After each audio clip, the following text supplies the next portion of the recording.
만약 여러분이 요한이라면 어땠을까요? 상상해 보십시오. 여러분은 지금 갈릴리 호숫가에서 그물을 손질하던 평범한 어부였습니다. 그런데 어느 날 한 분이 여러분을 부르셨지요. 나를 따라오라. 그분의 음성에는 설명할 수 없는 권위가 있었습니다. 여러분은 그물을 버려두고 그분을 따라갔습니다. 그리고 3년이라는 시간 동안 여러분은 그분의 가장 가까운 곳에 있었습니다. 최후의 만찬 때 여러분은 그분의 품에 기대어 있었지요. 십자가 아래에서 여러분은 그분의 마지막 순간을 지켜보았습니다. 보라, 내 어머니라. 죽어가시면서도 여러분과 그분의 어머니를 서로에게 맡기셨던 그 순간을 기억하십니까? 그리고 3일 후 부활하신 그분을 직접 만났습니다. 빈 무덤을 확인했고, 다락방에서 그분을 뵈었고, 갈릴리에서 아침 식사를 함께 나누었습니다. 승천하시는 그분을 올려다보았고, 오순절에 성령을 받았습니다. 그로부터 60년이 흘렀습니다. 이제 여러분은 90세가 넘은 백발의 노인이 되었습니다. 다른 제자들은 모두 순교했습니다. 베드로도 야고보도 바울도 모두 주님께로 갔습니다. 이제 여러분만 남았습니다. 예수님을 직접 본 마지막 목격자입니다. 에베소 교회의 성도들이 여러분을 찾아옵니다. 요한 선생님, 예수님은 정말 어떤 분이셨습니까? 선생님이 보신 그분을 저희에게 알려주세요. 다른 복음서들도 있지만 선생님만이 전할 수 있는 이야기가 있지 않습니까? 여러분은 깊은 숨을 들이쉽니다. 그렇습니다. 마태복음도, 마가복음도, 누가복음도 모두 귀한 복음서입니다. 하지만 여러분이 보았던 예수님, 여러분이 경험했던 그분의 신성, 여러분이 깨달았던 그분의 정체성에 대해서는 아직 충분히 기록되지 않았다는 것을 알고 있습니다. 그래서 여러분은 펜을 듭니다. 떨리는 손으로 첫 문장을 적기 시작합니다. 태초에 말씀이 계시니라. 이것이 바로 요한복음의 시작입니다. 사랑하는 여러분, 오늘 우리는 이 요한의 마음으로 요한복음을 함께 살펴보려고 합니다. 그냥 편안하게 눈을 감고 계셔도 괜찮습니다. 듣기만 하셔도 됩니다. 요한이 60년 동안 마음에 품고 있던 예수님에 대한 증언을 오늘 여러분의 귀에, 여러분의 마음에 전해드리겠습니다. 요한복음은 단순한 역사 기록이 아닙니다. 사랑하는 제자가 사랑하는 스승에 대해 쓴 가장 깊은 고백입니다. 그리고 그 고백은 2000년이 지난 지금도 우리의 영혼을 뒤흔들고 있습니다. 지금부터 요한복음의 7가지 핵심을 함께 나누겠습니다. 각각의 핵심은 예수님이 누구신지를 밝히는 빛과 같습니다. 하나씩 하나씩 그 빛들이 모여서 우리 마음에 예수님의 온전한 형상을 그려낼 것입니다. 준비되셨나요? 그럼 시작하겠습니다. 우리는 살면서 이런 질문을 하게 됩니다. 예수님은 정말 누구실까? 교회에서는 하나님의 아들이라고 배웠는데 정말 그럴까요? 역사 속의 위대한 선생님 중 한 분일까요? 아니면 정말로 하나님 자체이실까요? 이 질문은 단순한 호기심이 아닙니다. 이 질문에 대한 답이 우리의 믿음 전체를 결정하기 때문입니다. 만약 예수님이 단지 훌륭한 선생님이시라면 우리는 그분의 가르침을 존중하면 됩니다. 하지만 만약 그분이 정말로 하나님이시라면 우리의 삶 전체가 그분 앞에 무릎 꿇어야 하지 않겠습니까? 요한은 이 질문에 대해 가장 명확한 답을 제시합니다. 요한복음 1장 1절부터 3절입니다. 태초에 말씀이 계시니라. 이 말씀이 하나님과 함께 계셨으니 이 말씀은 곧 하나님이시니라. 그가 태초에 하나님과 함께 계셨고 만물이 그로 말미암아 지은 바 되었으니 지은 것이 하나도 그가 없이는 된 것이 없느니라. 그리고 14절입니다. 말씀이 육신이 되어 우리 가운데 거하심에 우리가 그의 영광을 보니 아버지의 독생자의 영광이요 은혜와 진리가 충만하더라. 요한은 왜 이렇게 시작했을까요? 태초에라는 표현을 들으면 무엇이 떠오르십니까? 그렇습니다. 창세기입니다. 태초에 하나님이 천지를 창조하시니라. 요한은 의도적으로 창세기의 첫 구절을 반영하고 있습니다. 그런데 창세기에서는 하나님이라고 했는데 요한복음에서는 말씀이라고 합니다. 이 말씀, 헬라어로 로고스라는 단어는 단순한 언어가 아닙니다. 우주를 창조하신 하나님의 창조적 능력 자체를 의미합니다. 하나님께서 빛이 있으라 하시니 빛이 있었던 그 말씀의 능력입니다. 그리고 요한은 선포합니다. 이 말씀은 곧 하나님이시니라. 더 명확할 수 없는 선언입니다. 예수님은 하나님의 메신저가 아니십니다. 하나님께서 보내신 선지자가 아니십니다. 그분은 곧 하나님 자체이십니다. 당시 헬라 철학에서 로고스는 우주를 지배하는 이성적 원리를 의미했습니다. 유대 사상에서는 하나님의 지혜와 말씀을 의미했습니다. 요한은 이 모든 개념을 뛰어넘어서 로고스가 바로 예수 그리스도라고 선포한 것입니다. 이것이 우리에게 무슨 의미일까요? 여러분이 예배드릴 때, 기도할 때, 성경을 읽을 때 만나는 그분이 바로 태초부터 계신 창조주 하나님이시라는 것입니다. 우리가 예수님이라고 부를 때 우리는 우주를 지으신 그분의 이름을 부르는 것입니다. 만물이 그분으로 말미암아 지어졌습니다. 여러분의 생명도, 여러분의 호흡도, 여러분이 서 있는 이 땅도, 여러분이 올려다보는 저 하늘도 모두 그분의 말씀으로 존재하게 된 것입니다. 그런데 놀라운 것은 14절입니다. 말씀이 육신이 되어 우리 가운데 거하심에 창조주 하나님께서 피조물인 인간의 몸을 입고 이 땅에 오셨다는 것입니다. 이것을 성육신이라고 합니다. 왜 오셨을까요? 우리와 함께 거하시기 위해서입니다. 거하심에라는 단어는 헬라어로 스케노오인데 장막을 치다라는 뜻입니다. 출애굽 시대에 하나님께서 성막에 임재하셔서 이스라엘과 함께 광야를 지나셨던 것처럼 이제 예수님이라는 몸으로 우리 가운데 장막을 치신 것입니다. 2018년 겨울 한 청년이 상담실에 찾아왔습니다. 대학원에서 물리학을 전공하는 학생이었는데 신앙에 깊은 회의가 들었다고 했습니다. 목사님, 저는 우주의 광대함을 공부합니다. 수십억 광년 떨어진 은하들, 블랙홀, 양자역학, 이런 것들을 보면 인간이 얼마나 작은 존재인지 알게 됩니다. 그런데 그렇게 큰 우주를 만드신 하나님이 정말 우리 같은 작은 인간에게 관심이 있으실까요? 예수님이 정말 그 하나님이실까요? 저는 그 청년에게 요한복음 1장을 펼쳐서 보여주었습니다. 여기 보세요. 만물이 그로 말미암아 지은 바 되었으니 당신이 공부하는 그 광대한 우주를 만드신 분이 바로 예수님이십니다. 그런데 14절을 보세요. 그분이 육신이 되어 우리 가운데 거하셨습니다.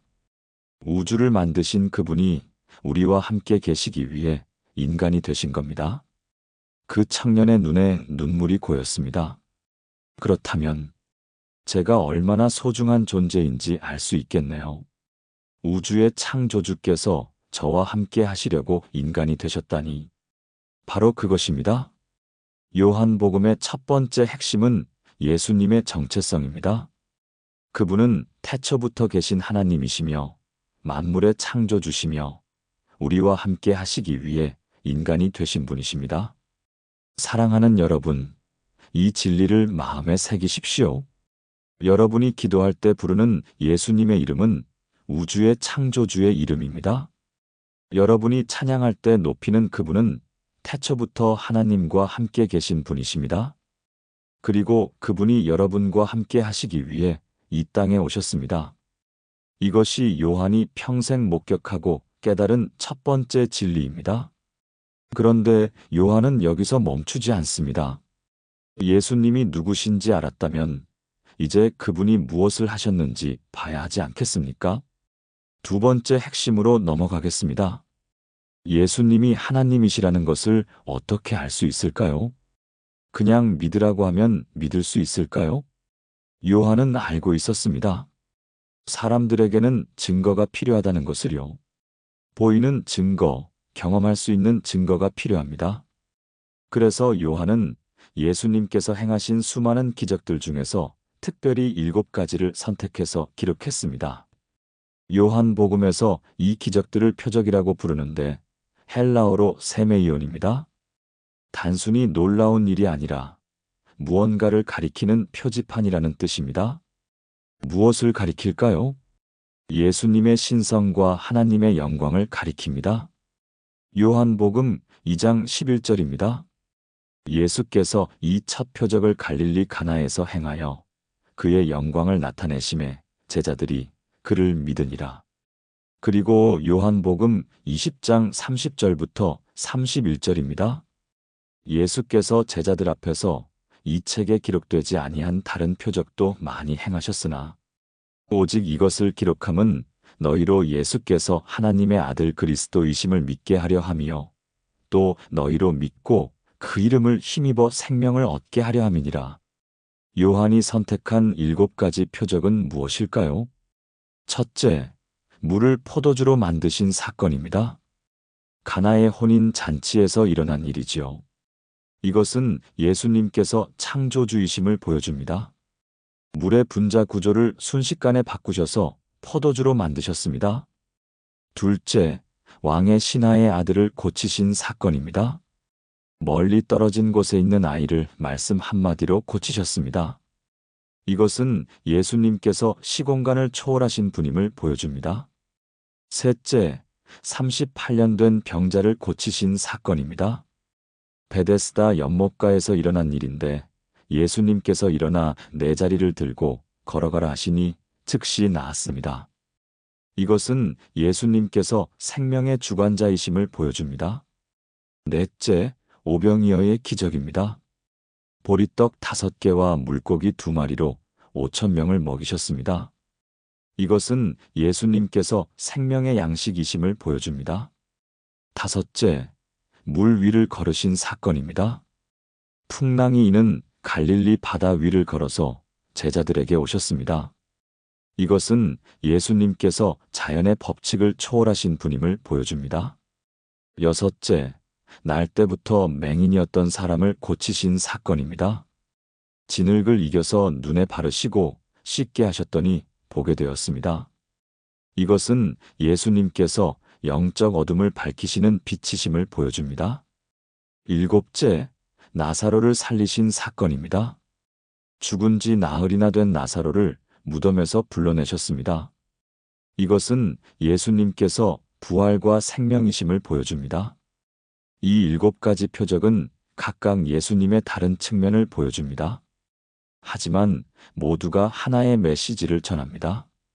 이 사람은 보통 사람이 아니다. 이 사람은 하나님이시다. 여러분, 이 표적들이 단지 2000년 전에 일어난 옛날 이야기일까요? 아닙니다. 이 표적들은 지금도 일어나고 있습니다. 물을 포도주로 바꾸신 예수님은 지금도 우리의 평범한 일상을 기쁨으로 바꾸십니다. 38년 된 병자를 고치신 예수님은 지금도 오랫동안 우리를 괴롭혀온 문제들을 해결하십니다. 오병이어로 5,000명을 먹이신 예수님은 지금도 우리의 부족함을 풍성함으로 채우십니다. 물 위를 걸으신 예수님은 지금도 우리 삶의 풍랑 가운데 오셔서 두려워하지 말라.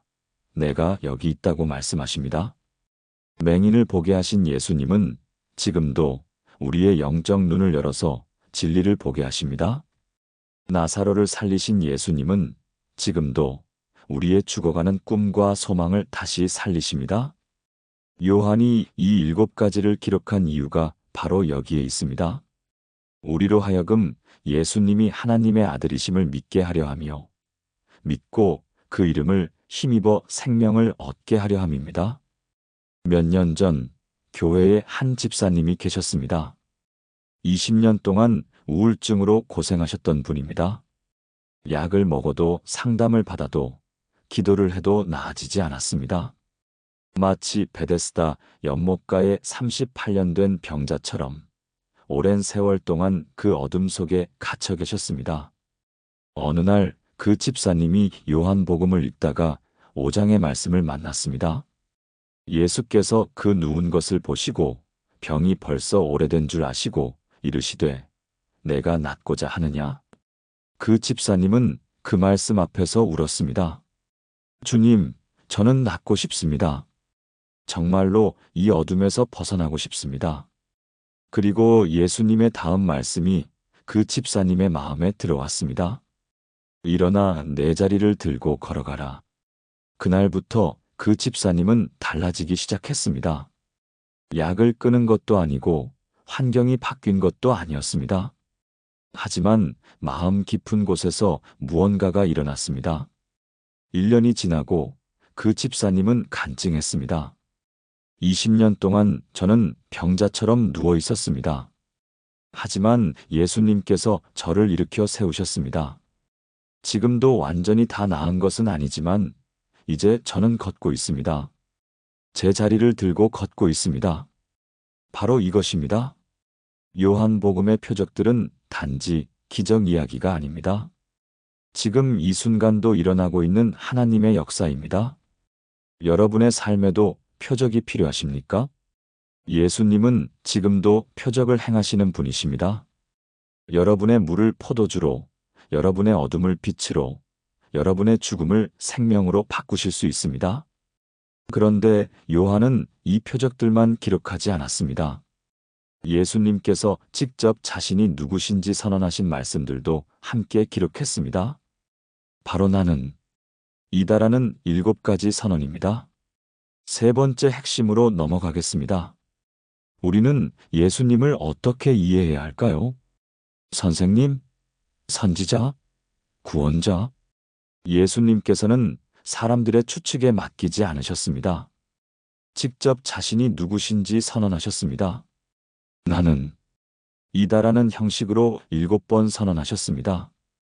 이 나는, 이다라는 표현은 헬라어로 에고 에이미인데 구약 성경에서 하나님께서 자신을 계시하실 때 사용하신 표현과 동일합니다.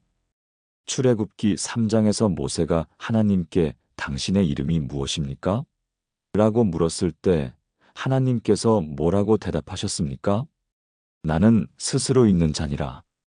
히브리어로 에흐예 아쉐르 에흐예, 헬라어 72역에서는 에고 에이미입니다. 예수님께서 나는 이다라고 말씀하실 때마다 사실은 나는 여호와 하나님이다라고 선언하고 계신 것입니다. 7가지 나는 이다 선언을 살펴보겠습니다.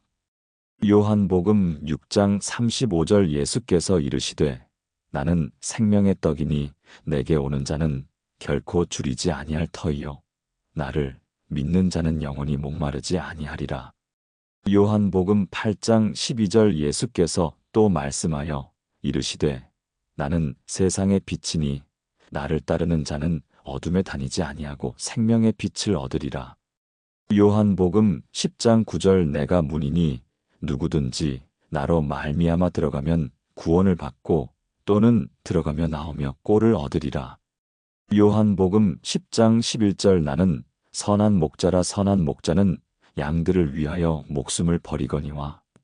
요한복음 11장 25절 예수께서 이르시되 나는 부활이요 생명이니 나를 믿는 자는 죽어도 살겠고. 요한복음 14장 6절 예수께서 이르시되 내가 곧 길이요 진리요 생명이니 나로 말미암지 않고는 아버지께로 올 자가 없느니라. 요한복음 15장 5절 나는 포도나무요 너희는 가지라. 그가 내 안에 내가 그 안에 거하면 사람이 열매를 많이 맺나니 나를 떠나서는 너희가 아무것도 할 수 없음이라. 이 7가지 선언을 자세히 살펴보면 놀라운 패턴이 보입니다. 예수님은 우리 삶의 모든 필요를 채우시는 분으로 자신을 계시하고 계십니다. 생명의 떡이라고 하셨습니다. 우리의 영적 배고픔을 채우시는 분입니다.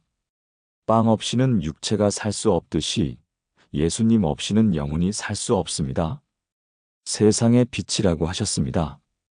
우리의 어둠을 밝히시는 분입니다.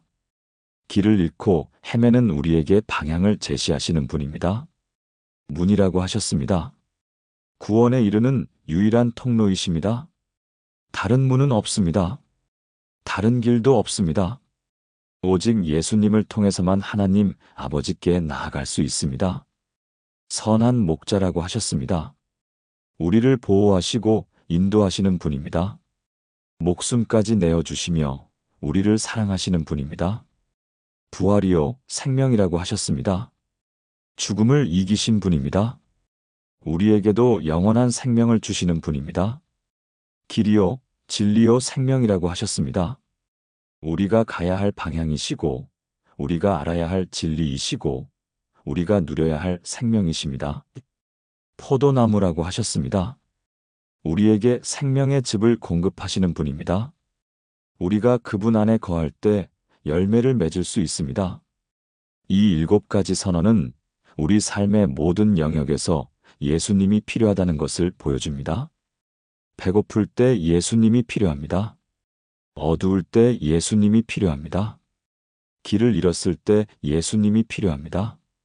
보호가 필요할 때 예수님이 필요합니다. 죽음을 두려워할 때 예수님이 필요합니다. 방향을 찾을 때 예수님이 필요합니다. 열매를 맺고 싶을 때 예수님이 필요합니다. 한마디로 우리는 언제나 예수님이 필요합니다. 그리고 예수님은 우리의 모든 필요를 채우시기에 충분하신 분입니다. 지금 여러분은 무엇이 필요하십니까? 영적 배고픔을 느끼십니까?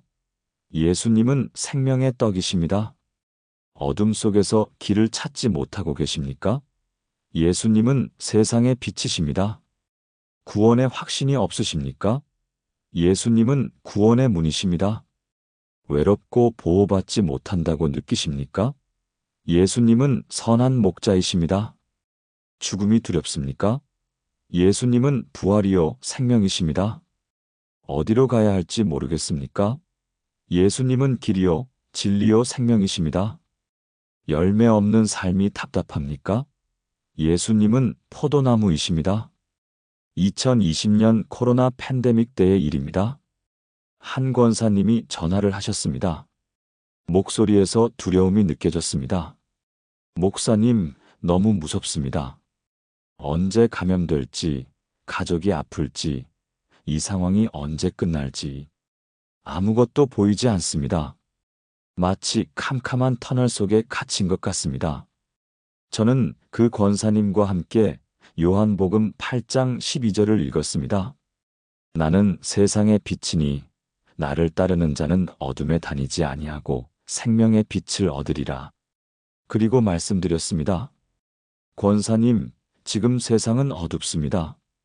미래가 보이지 않습니다. 하지만 예수님은 세상의 빛이십니다. 우리가 예수님을 따르면 어둠에 다니지 않습니다. 상황이 밝아져서가 아니라 우리 안에 빛이 있기 때문입니다. 몇 주 후 그 권사님이 간증하셨습니다. 상황은 전혀 나아지지 않았습니다. 여전히 코로나는 계속되고 있습니다.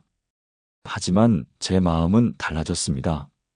예수님이 나의 빛이라는 것을 깨달았을 때 어둠이 더 이상 저를 삼키지 못했습니다. 빛이 어둠을 이긴다는 것을 경험했습니다. 바로 이것입니다. 예수님의 나는. 이다 선언은 단순한 종교적 표어가 아닙니다. 우리 삶의 실제적인 필요를 채우시는 하나님의 약속입니다. 사랑하는 여러분, 예수님이 누구신지 아십니까? 그분은 여러분의 모든 것이 되시는 분입니다. 떡이요, 빛이요, 문이요, 목자요, 부활이요, 길이요, 포도나무이십니다. 여러분이 무엇을 필요로 하든 예수님 안에서 찾을 수 있습니다. 그런데 이 모든 것의 목적은 무엇일까요? 왜 예수님은 이렇게 자신을 계시하셨을까요? 그것은 우리에게 생명을 주시기 위함입니다. 네 번째 핵심으로 넘어가겠습니다. 우리는 죽습니다. 이것은 피할 수 없는 현실입니다. 아무리 건강하게 살아도, 아무리 조심해도 결국 우리는 죽음을 맞이하게 됩니다. 그리고 이 죽음 앞에서 우리는 두려워합니다.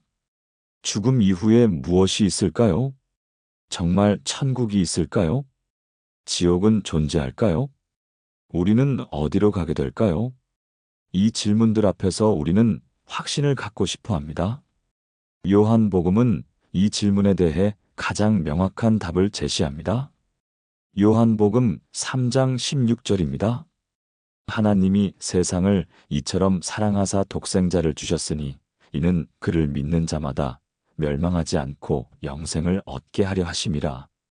요한복음 5장 24절입니다.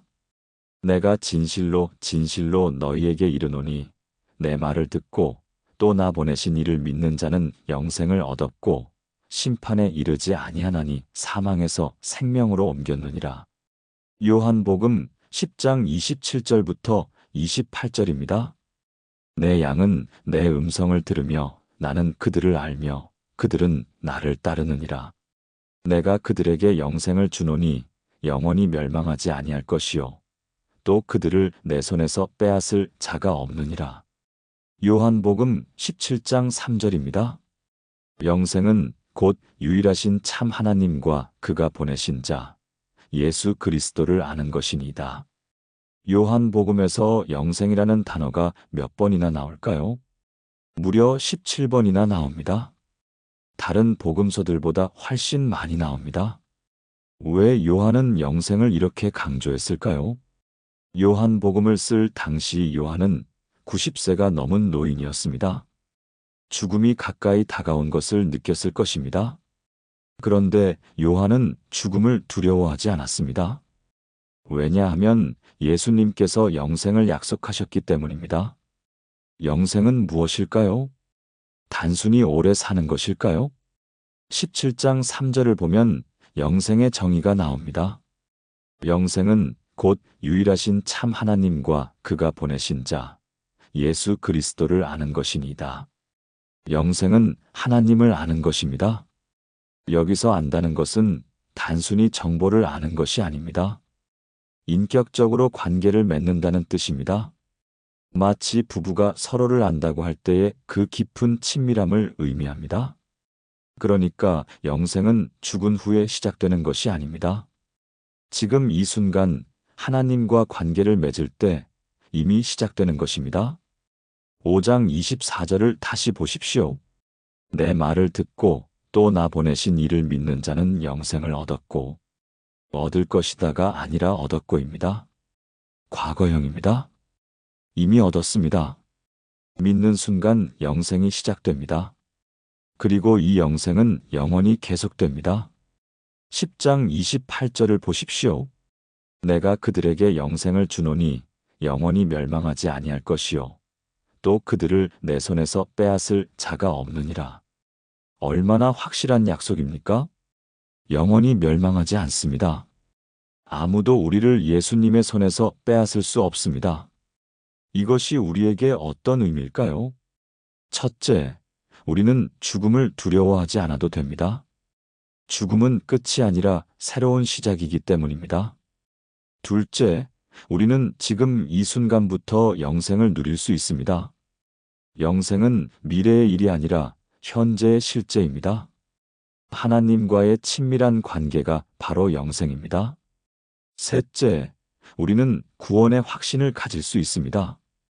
우리를 예수님의 손에서 빼앗을 자가 없기 때문입니다.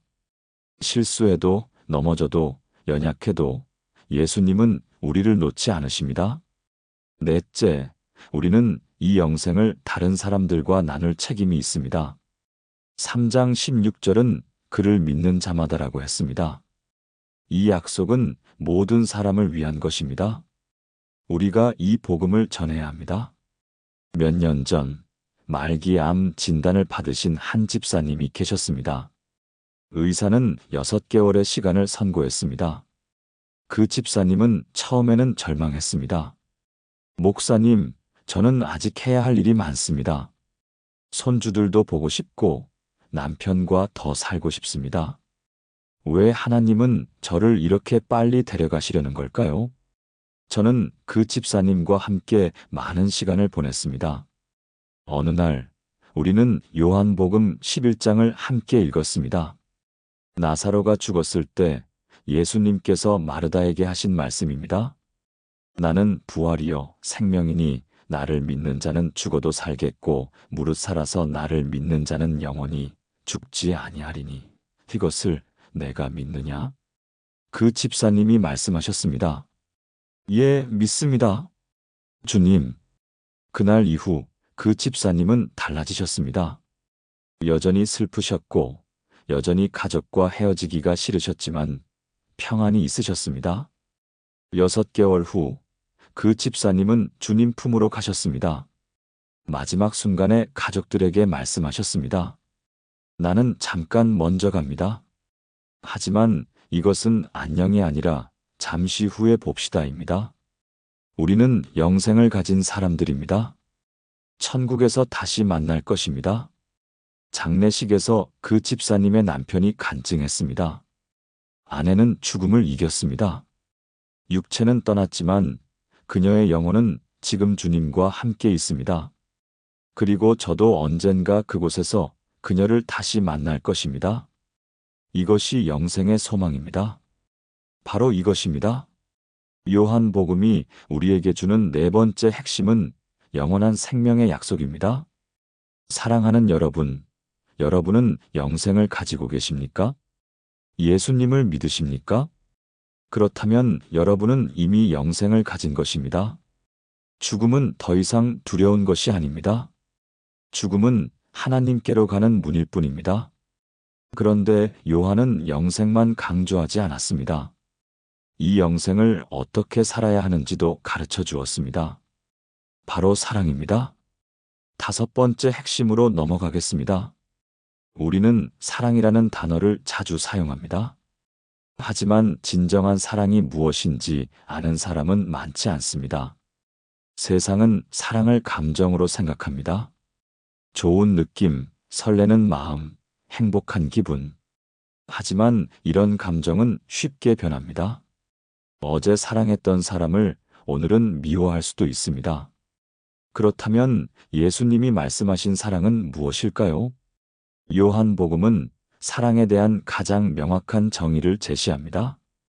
요한복음 13장 34절부터 35절입니다.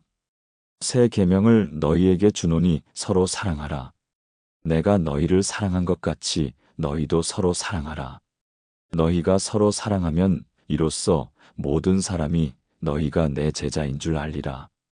요한복음 15장 12절부터 13절입니다. 내 계명은 곧 내가 너희를 사랑한 것 같이 너희도 서로 사랑하라 하는 이것이니라.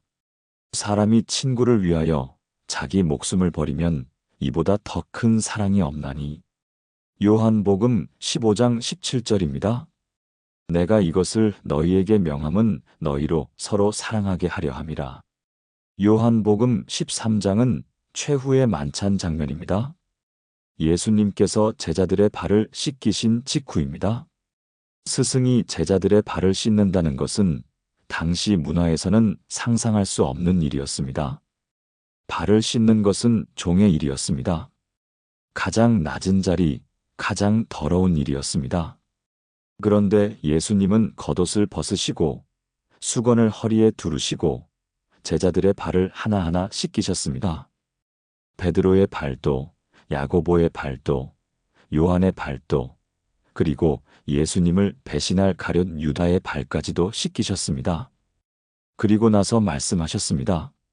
새 계명을 너희에게 주노니 서로 사랑하라. 왜 이것을 새 계명이라고 하셨을까요? 구약에도 내 이웃을 내 몸과 같이 사랑하라는 계명이 있었습니다. 무엇이 새로운 것일까요? 내가 너희를 사랑한 것 같이라는 기준이 새로운 것입니다. 구약의 사랑은 자기를 사랑하는 만큼 이웃을 사랑하라는 것이었습니다. 하지만 신약의 사랑은 예수님이 우리를 사랑하신 것처럼 서로 사랑하라는 것입니다. 예수님은 우리를 어떻게 사랑하셨습니까? 목숨을 버리기까지 사랑하셨습니다. 15장 13절이 바로 그것입니다. 사람이 친구를 위하여 자기 목숨을 버리면 이보다 더 큰 사랑이 없나니. 이것이 예수님의 사랑입니다. 자기를 희생하는 사랑입니다. 대가를 바라지 않는 사랑입니다. 조건 없는 사랑입니다. 그렇다면 우리는 어떻게 이런 사랑을 실천할 수 있을까요? 첫째, 섬김으로 사랑합니다. 예수님께서 발을 씻기신 것처럼 우리도 서로를 섬겨야 합니다. 높은 자리를 구하지 말고 낮은 자리에서 서로를 섬기는 것입니다. 둘째, 희생으로 사랑합니다. 내 편의를 포기하고 내 시간을 내어주고 내 자원을 나누는 것입니다. 셋째, 용서로 사랑합니다. 예수님께서 우리를 용서하신 것처럼 우리도 서로를 용서해야 합니다. 7번씩 70번이라도 용서하는 것입니다. 넷째, 인내로 사랑합니다. 사랑은 오래 참습니다. 상대방의 연약함을 인내하고 성장을 기다려주는 것입니다. 다섯째, 진실로 사랑합니다. 거짓된 사랑이 아니라 진심으로 상대방의 유익을 구하는 것입니다. 그리고 이런 사랑을 실천할 때 세상 사람들이 우리를 보고 이들이 예수님의 제자구나 하고 알게 됩니다. 사랑이 바로 우리의 신분증입니다. 교회에 두 집사님이 계셨습니다. 한 분은 어집사님, 한 분은 비집사님이라고 부르겠습니다. 어집사님과 비집사님은 30년 지기 친구였습니다. 함께 교회를 다니고 함께 봉사하고 가족처럼 지냈습니다. 그런데 어느 날 사업 문제로 두 분 사이에 큰 오해가 생겼습니다. 어집사님은 비집사님이 자신을 배신했다고 생각했고 비집사님은 자신이 억울하다고 느꼈습니다. 두 분은 서로 말도 하지 않게 되었습니다. 같은 교회를 다니면서도 서로 피했습니다. 3년이 지났습니다. 어느 날 어집사님이 큰 병에 걸렸습니다. 수술을 해야 했는데 가족들이 모두 해외에 있어서 곁에 아무도 없었습니다. 그때 병실 문이 열리고 비집사님이 들어왔습니다. 어집사님은 놀라서 물었습니다. 어떻게 여기를? 비집사님이 대답했습니다. 소식을 들었습니다. 우리가 3년 동안 말을 하지 않았지만 형제는 형제입니다. 수술 끝날 때까지 제가 여기 있겠습니다. 어집사님의 눈에서 눈물이 흘렀습니다. 미안합니다. 제가 잘못했습니다. 용서해 주십시오. 비집사님도 울었습니다. 저도 미안합니다. 진작 먼저 찾아갔어야 했는데. 두 분은 껴안고 함께 울었습니다. 수술은 잘 끝났고 어집사님은 회복되었습니다. 후에 어집사님이 간증했습니다. 제가 병상에 누워 있을 때 예수님의 말씀이 생각났습니다. 서로 사랑하라. 저는 3년 동안 그 계명을 어겼습니다. 하지만 비집사님은 그 계명을 지켰습니다. 원수를 사랑하라는 주님의 말씀을 실천한 것입니다. 그 모습에서 저는 예수님을 보았습니다. 바로 이것입니다. 우리가 서로 사랑할 때 사람들은 우리를 통해 예수님을 봅니다. 사랑하는 여러분은 누구를 사랑하고 계십니까? 혹시 미워하는 사람이 있습니까? 용서하지 못하는 사람이 있습니까? 예수님께서 우리를 사랑하신 것처럼 우리도 서로 사랑해야 합니다. 이것이 주님의 새 계명입니다. 그런데 우리 힘으로 이런 사랑을 실천할 수 있을까요? 아닙니다. 우리에게는 도움이 필요합니다. 바로 성령님의 도움입니다. 6번째 핵심으로 넘어가겠습니다. 예수님께서 승천하시기 전에 제자들은 큰 두려움에 빠졌습니다. 주님께서 떠나시면 우리는 어떻게 합니까? 주님 없이 우리가 무엇을 할 수 있습니까? 우리를 혼자 두고 가시는 겁니까? 제자들의 마음은 불안과 두려움으로 가득했습니다. 우리도 때로는 이런 느낌을 받습니다. 예수님이 눈에 보이지 않으니까 정말 우리와 함께 계신지 확신이 서지 않을 때가 있습니다. 기도해도 응답이 들리지 않고 성경을 읽어도 와닿지 않을 때 주님, 정말 저와 함께 계십니까? 라고 묻게 됩니다. 하지만 예수님은 우리를 혼자 두지 않으셨습니다. 요한복음 14장 16절부터 17절입니다. 내가 아버지께 구하겠으니 그가 또 다른 보혜사를 너희에게 주사 영원토록 너희와 함께 있게 하리니 그는 진리의 영이라 세상은 능히 그를 받지 못하나니 이는 그를 보지도 못하고 알지도 못함이라. 그러나 너희는 그를 아나니 그는 너희와 함께 거하심이요 또 너희 속에 계시겠음이라. 요한복음 14장 26절입니다. 보혜사 곧 아버지께서 내 이름으로 보내실 성령 그가 너희에게 모든 것을 가르치고 내가 너희에게 말한 모든 것을 생각나게 하리라. 요한복음 16장 7절부터 8절입니다. 내가 떠나가는 것이 너희에게 유익이라. 내가 떠나가지 아니하면 보혜사가 너희에게로 오시지 아니할 것이요 가면 내가 그를 너희에게로 보내리니 그가 와서 죄에 대하여 의에 대하여 심판에 대하여 세상을 책망하시리라. 보혜사라는 단어가 무슨 뜻일까요? 헬라어로 파라클레토스인데 곁에서 도와주는 자라는 뜻입니다. 변호사, 상담자, 위로자, 조력자를 모두 포함하는 의미입니다. 예수님은 성령님을 또 다른 보혜사라고 부르셨습니다. 또 다른이라는 말은 예수님 자신도 보혜사셨다는 뜻입니다. 예수님께서 육신으로 제자들과 함께 계실 때 그들을 가르치시고 위로하시고 인도하시고 보호하셨습니다.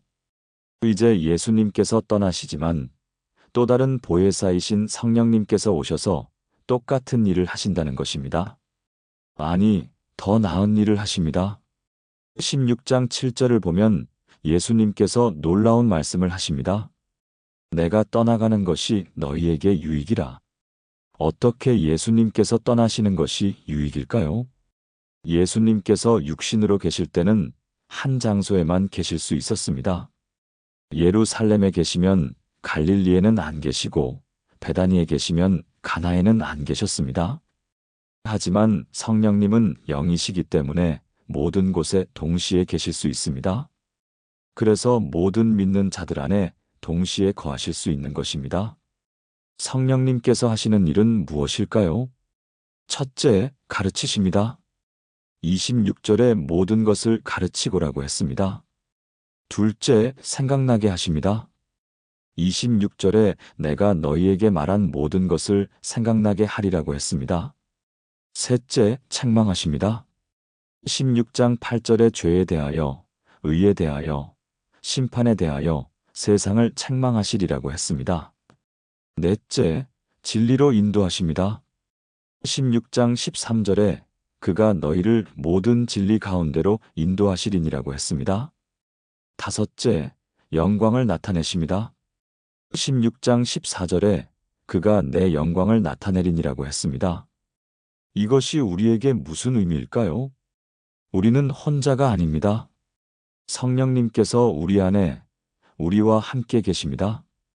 혼란스러울 때 성령님께서 가르쳐 주십니다. 잊어버렸을 때 성령님께서 생각나게 하십니다. 잘못된 길로 갈 때 성령님께서 책망하십니다. 길을 잃었을 때 성령님께서 진리로 인도하십니다. 예수님을 알고 싶을 때 성령님께서 예수님의 영광을 보여주십니다. 그렇다면 우리는 어떻게 성령님과 동행할 수 있을까요? 첫째, 성령님을 인식해야 합니다. 성령님께서 나와 함께 계시다는 것을 의식적으로 인정하고 인식해야 합니다. 둘째, 성령님께 의지해야 합니다. 내 힘으로 하려고 하지 말고 성령님의 도움을 구해야 합니다. 셋째, 성령님께 순종해야 합니다. 성령님의 인도하심을 따라가야 합니다. 넷째, 성령님을 소멸하지 말아야 합니다. 성령님의 음성을 무시하거나 거역하지 말아야 합니다. 다섯째, 성령님으로 충만해야 합니다. 계속해서 성령님을 구하고 성령님으로 채워져야 합니다. 2019년 한 청년이 인생의 중요한 결정 앞에 서 있었습니다. 큰 회사에서 좋은 조건으로 스카우트 제안이 왔는데 그것을 받아들이면 선교사로 나가려던 계획을 포기해야 했습니다. 그 청년은 고민했습니다. 하나님, 어떻게 해야 합니까? 제게 보여주세요. 그는 기도했지만 하늘에서 음성이 들리는 것은 아니었습니다. 천사가 나타나서 알려주는 것도 아니었습니다. 그냥 침묵이었습니다. 그런데 며칠 후 그 청년이 성경을 읽다가 사도행전 16장을 만났습니다. 바울이 비시디아로 가려고 했는데 성령이 막으셨다는 내용이었습니다. 그 순간 그 청년의 마음에 확신이 왔습니다. 아, 이것이 성령님의 인도하심이구나. 성령님께서 지금 나에게도 말씀하고 계시는구나. 그는 그 좋은 직장 제안을 거절하고 선교사로 나갔습니다. 지금은 아프리카에서 복음을 전하고 있습니다. 몇 년 후 그 청년이 한국에 와서 간증했습니다. 제가 그때 어떻게 결정할 수 있었는지 아십니까? 성령님께서 제 마음에 평안을 주셨습니다. 직장을 생각하면 불안했는데 선교를 생각하면 평안했습니다. 그것이 성령님의 인도하심이었습니다. 성령님은 지금도 살아계셔서 우리를 인도하십니다. 바로 이것입니다. 성령님은 단지 성경 속의 이야기가 아닙니다. 지금 이 순간도 우리와 함께 계시고 우리를 인도하시고 우리를 도우시는 분이십니다. 사랑하는 여러분, 여러분은 혼자가 아닙니다. 성령님께서 여러분 안에 여러분과 함께 계십니다. 어려운 결정을 해야 할 때 성령님께서 인도하십니다. 외로울 때 성령님께서 위로하십니다. 연약할 때 성령님께서 강하게 하십니다. 성령님을 의지하십시오. 성령님께 순종하십시오. 그러면 여러분은 승리하는 삶을 살 수 있습니다. 그런데 요한복음의 마지막 핵심은 무엇일까요? 바로 부활입니다. 7번째 핵심으로 넘어가겠습니다. 십자가에서 예수님께서 돌아가셨을 때 제자들은 모든 것이 끝났다고 생각했습니다. 3년 동안 따라다녔던 그분이 죽으셨습니다. 기적을 행하시던 그분이 십자가에 달리셨습니다. 하나님의 아들이라고 믿었던 그분이 범죄자처럼 처형당하셨습니다. 제자들은 절망했습니다. 다락방에 숨어서 문을 잠그고 떨고 있었습니다. 이제 우리도 잡혀갈 것이다. 모든 것이 끝났다. 우리의 인생에도 이런 순간들이 있지 않습니까? 모든 것이 끝난 것 같은 순간, 더 이상 희망이 없어 보이는 순간, 어둠만 가득한 순간. 하지만 요한복음은 여기서 끝나지 않습니다. 요한복음 20장 1절입니다. 안식 후 첫날 이른 아침 아직 어두울 때에 막달라 마리아가 무덤에 가서 돌이 무덤에서 옮겨진 것을 보고. 요한복음 20장 19절부터 20절입니다. 이날 곧 안식 후 첫날 저녁 때에 제자들이 유대인들을 두려워하여 모인 곳의 문들을 닫았더니 예수께서 오사 가운데 서서 이르시되 너희에게 평강이 있을지어다. 이 말씀을 하시고 손과 옆구리를 보이시니 제자들이 주를 보고 기뻐하더라. 요한복음 20장 28절부터 29절입니다. 도마가 대답하여 이르되 나의 주님이시요 나의 하나님이시니이다. 예수께서 이르시되 너는 나를 본고로 믿느냐 보지 못하고 믿는 자들은 복되도다 하시니라. 부활의 아침은 아직 어두울 때였습니다. 마리아가 무덤에 갔을 때 태양이 아직 완전히 뜨지 않았습니다. 상징적입니다. 세상은 아직 어둡습니다. 하지만 빛이 오고 있습니다. 부활의 빛이 동터오고 있습니다. 마리아는 빈 무덤을 발견했습니다. 처음에는 누가 시신을 훔쳐간 줄 알았습니다. 하지만 곧 부활하신 예수님을 만났습니다. 마리아야! 예수님께서 그녀의 이름을 부르셨습니다. 그 음성을 듣는 순간 마리아는 알아보았습니다. 라보니, 선생님. 그날 저녁 예수님께서 다락방에 나타나셨습니다. 문이 잠겨 있었지만 예수님께서 그들 가운데 서 계셨습니다. 너희에게 평강이 있을지어다. 두려워 떨고 있던 제자들에게 평강을 선포하셨습니다. 그리고 손과 옆구리를 보이셨습니다. 십자가의 흔적이었습니다. 그들은 그제야 믿었습니다. 주님께서 정말 살아나셨다. 하지만 도마는 그 자리에 없었습니다. 나중에 다른 제자들이 말했습니다. 우리가 주를 보았노라. 도마가 대답했습니다. 내가 그의 손에 못자국을 보며 내 손가락을 그 못자국에 넣으며 내 손을 그 옆구리에 넣어보지 않고는 믿지 아니하겠노라. 일주일 후 예수님께서 다시 나타나셨습니다. 이번에는 도마가 있었습니다. 예수님께서 도마에게 말씀하셨습니다. 내 손가락을 이리 내밀어 내 손을 보고 내 손을 내밀어 내 옆구리에 넣어보라. 그리하여 믿음 없는 자가 되지 말고 믿는 자가 되라. 도마는 무릎을 꿇었습니다. 나의 주님이시요 나의 하나님이시니이다. 이것은 요한복음 전체의 클라이맥스입니다. 요한복음 1장 1절에서 이 말씀은 곧 하나님이시니라고 선언했던 것이 20장 28절에서 도마의 고백으로 완성됩니다. 나의 하나님이시니이다. 예수님은 하나님이십니다. 그리고 그분은 죽음에서 부활하셨습니다. 부활이 우리에게 무슨 의미일까요? 첫째, 예수님의 모든 말씀이 진리라는 증거입니다. 예수님께서 내가 사흘 만에 다시 살아날 것이다라고 하셨는데 정말로 부활하셨습니다. 그렇다면 예수님의 다른 모든 약속도 진리입니다. 둘째, 죽음이 끝이 아니라는 증거입니다. 예수님께서 죽음을 이기셨습니다. 그렇다면 우리도 죽음을 이길 수 있습니다. 부활의 소망이 있습니다. 셋째, 우리의 모든 끝난 것 같은 상황이 끝이 아니라는 증거입니다. 제자들은 모든 것이 끝났다고 생각했습니다. 하지만 부활로 모든 것이 새롭게 시작되었습니다. 여러분의 인생에서도 끝난 것 같은 일들이 있습니까? 실패한 사업, 깨진 관계, 무너진 꿈. 하지만 부활의 하나님께서는 죽은 것을 다시 살리실 수 있습니다.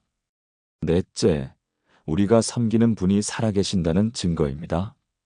우리는 죽은 종교 지도자를 따르는 것이 아닙니다. 지금도 살아계셔서 우리와 함께 하시는 부활의 주님을 섬기는 것입니다. 다섯째, 승리가 확실하다는 증거입니다.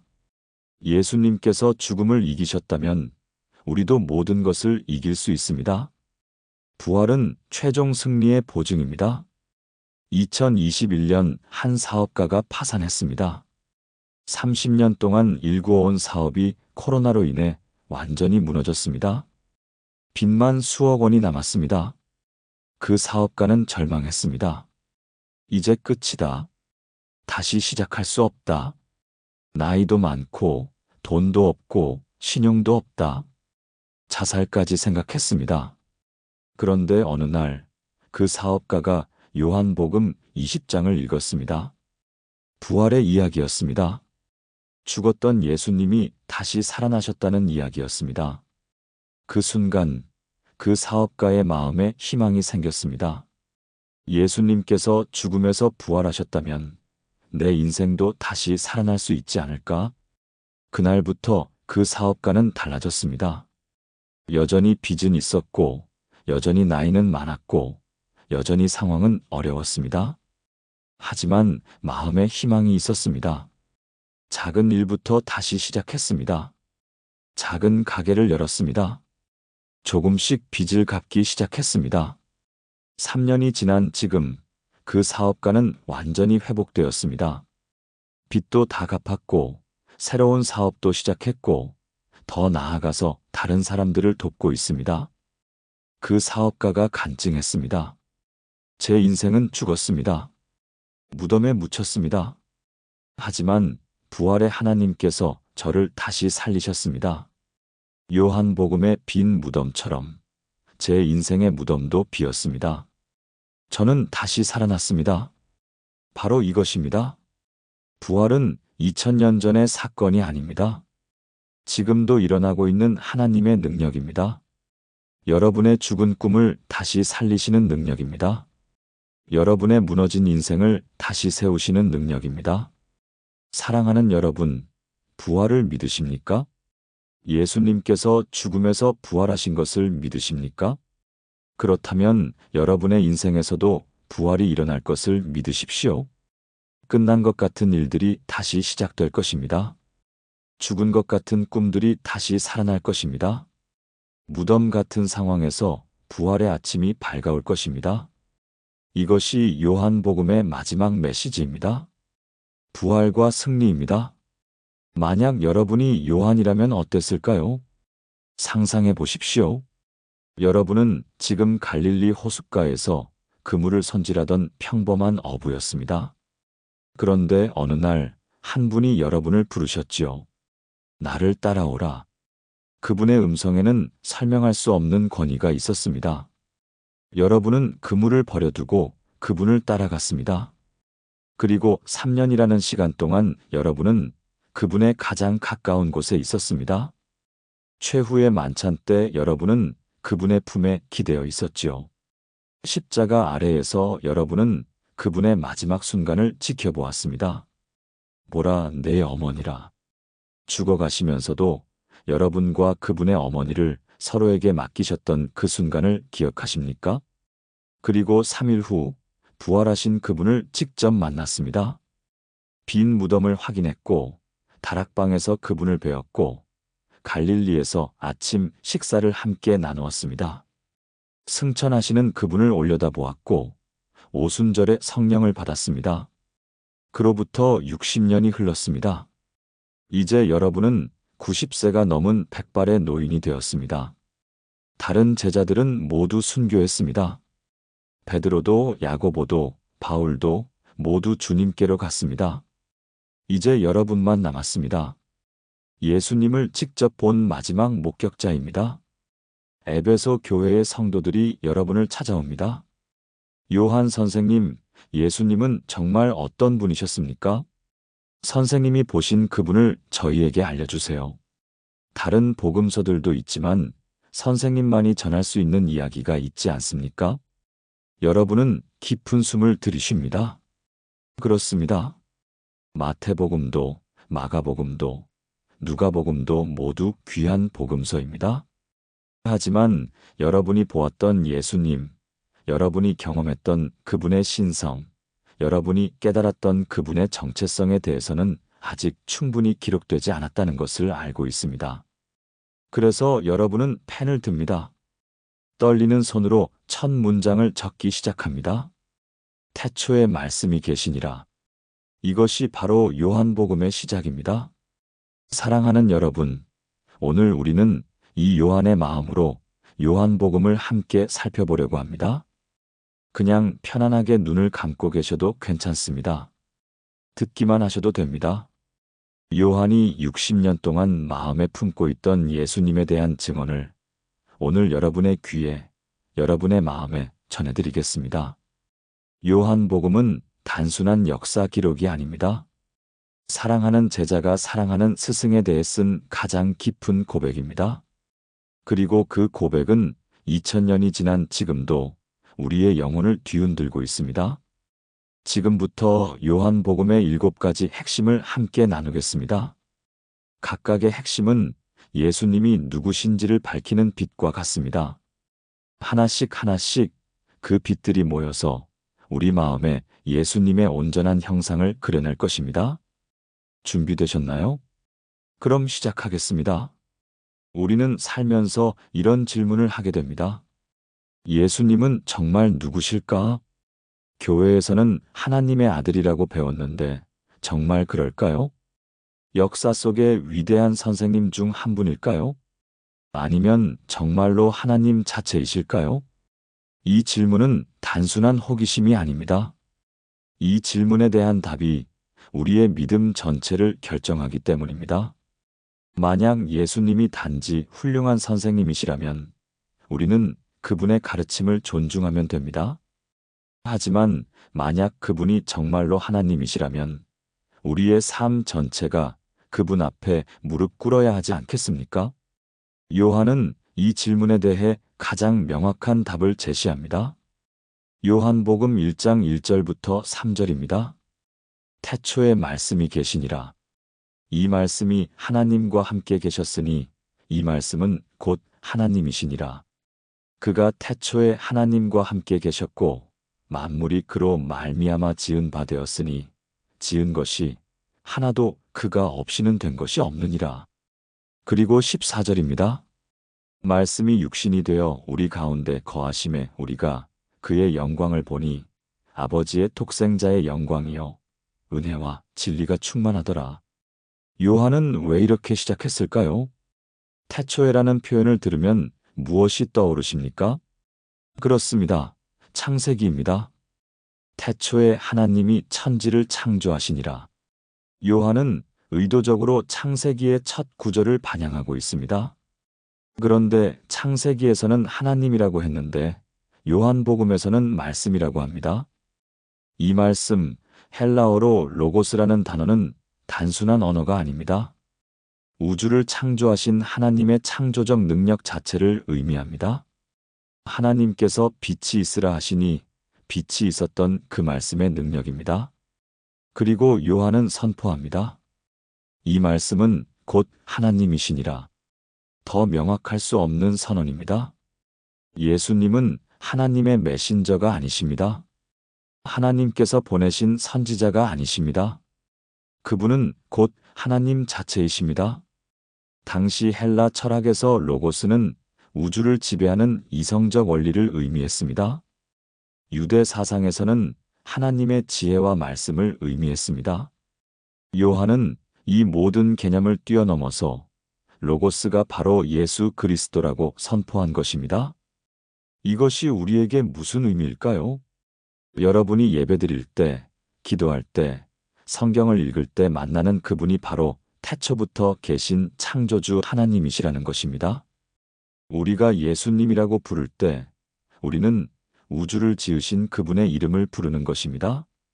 만물이 그분으로 말미암아 지어졌습니다. 여러분의 생명도, 여러분의 호흡도, 여러분이 서 있는 이 땅도, 여러분이 올려다보는 저 하늘도 모두 그분의 말씀으로 존재하게 된 것입니다. 그런데 놀라운 것은 14절입니다. 말씀이 육신이 되어 우리 가운데 거하심에 창조주 하나님께서 피조물인 인간의 몸을 입고 이 땅에 오셨다는 것입니다. 이것을 성육신이라고 합니다. 왜 오셨을까요? 우리와 함께 거하시기 위해서입니다. 거하시메라는 단어는 헬라어로 스케노오인데 장막을 치다라는 뜻입니다.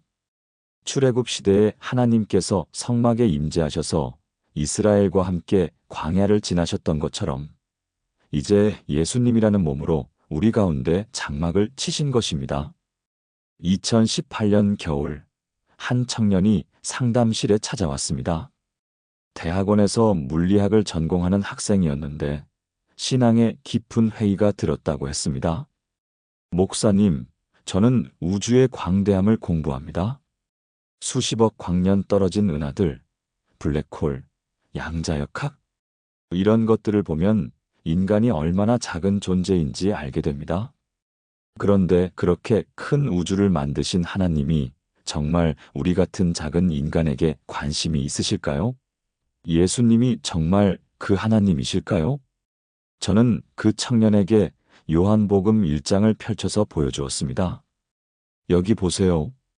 만물이 그로 말미암아 지은 바 되었으니 당신이 공부하는 그 광대한 우주를 만드신 분이 바로 예수님이십니다. 그런데 14절을 보세요. 그분이 육신이 되어 우리 가운데 거하셨습니다. 우주를 만드신 그분이 우리와 함께 계시기 위해 인간이 되신 겁니다. 그 청년의 눈에 눈물이 고였습니다. 그렇다면 제가 얼마나 소중한 존재인지 알 수 있겠네요. 우주의 창조주께서 저와 함께 하시려고 인간이 되셨다니. 바로 그것입니다. 요한복음의 첫 번째 핵심은 예수님의 정체성입니다. 그분은 태초부터 계신 하나님이시며 만물의 창조주시며 우리와 함께 하시기 위해 인간이 되신 분이십니다. 사랑하는 여러분, 이 진리를 마음에 새기십시오. 여러분이 기도할 때 부르는 예수님의 이름은 우주의 창조주의 이름입니다. 여러분이 찬양할 때 높이는 그분은 태초부터 하나님과 함께 계신 분이십니다. 그리고 그분이 여러분과 함께 하시기 위해 이 땅에 오셨습니다. 이것이 요한이 평생 목격하고 깨달은 첫 번째 진리입니다.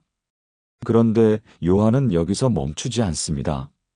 예수님이 누구신지 알았다면 이제 그분이 무엇을 하셨는지 봐야 하지 않겠습니까? 두 번째 핵심으로 넘어가겠습니다. 예수님이 하나님이시라는 것을 어떻게 알 수 있을까요? 그냥 믿으라고 하면 믿을 수 있을까요? 요한은 알고 있었습니다. 사람들에게는 증거가 필요하다는 것을요. 보이는 증거, 경험할 수 있는 증거가 필요합니다. 그래서 요한은 예수님께서 행하신 수많은 기적들 중에서 특별히 7가지를 선택해서 기록했습니다. 요한복음에서 이 기적들을 표적이라고 부르는데 헬라어로 세메이온입니다. 단순히 놀라운 일이 아니라 무언가를 가리키는 표지판이라는 뜻입니다. 무엇을 가리킬까요? 예수님의 신성과 하나님의 영광을 가리킵니다. 요한복음 2장 11절입니다. 예수께서 이 첫 표적을 갈릴리 가나에서 행하여 그의 영광을 나타내심에 제자들이 그를 믿으니라. 그리고 요한복음 20장 30절부터 31절입니다. 예수께서 제자들 앞에서 이 책에 기록되지 아니한 다른 표적도 많이 행하셨으나 오직 이것을 기록함은 너희로 예수께서 하나님의 아들 그리스도이심을 믿게 하려 함이요 또 너희로 믿고 그 이름을 힘입어 생명을 얻게 하려 함이니라. 요한이 선택한 7가지 표적은 무엇일까요? 첫째, 물을 포도주로 만드신 사건입니다. 가나의 혼인 잔치에서 일어난 일이지요. 이것은 예수님께서 창조주이심을 보여줍니다. 물의 분자 구조를 순식간에 바꾸셔서 포도주로 만드셨습니다. 둘째, 왕의 신하의 아들을 고치신 사건입니다. 멀리 떨어진 곳에 있는 아이를 말씀 한마디로 고치셨습니다. 이것은 예수님께서 시공간을 초월하신 분임을 보여줍니다. 셋째, 38년 된 병자를 고치신 사건입니다. 베데스다 연못가에서 일어난 일인데 예수님께서 일어나 네 자리를 들고 걸어가라 하시니 즉시 나았습니다. 이것은 예수님께서 생명의 주관자이심을 보여줍니다. 넷째, 오병이어의 기적입니다. 보리떡 5개와 물고기 2마리로 5,000명을 먹이셨습니다. 이것은 예수님께서 생명의 양식이심을 보여줍니다. 다섯째, 물 위를 걸으신 사건입니다. 풍랑이 이는 갈릴리 바다 위를 걸어서 제자들에게 오셨습니다. 이것은 예수님께서 자연의 법칙을 초월하신 분임을 보여줍니다. 여섯째, 날 때부터 맹인이었던 사람을 고치신 사건입니다. 진흙을 이겨서 눈에 바르시고 씻게 하셨더니 보게 되었습니다. 이것은 예수님께서 영적 어둠을 밝히시는 빛이심을 보여줍니다. 일곱째, 나사로를 살리신 사건입니다. 죽은 지 나흘이나 된 나사로를 무덤에서 불러내셨습니다. 이것은 예수님께서 부활과 생명이심을 보여줍니다. 이 7가지 표적은 각각 예수님의 다른 측면을 보여줍니다. 하지만 모두가 하나의 메시지를 전합니다.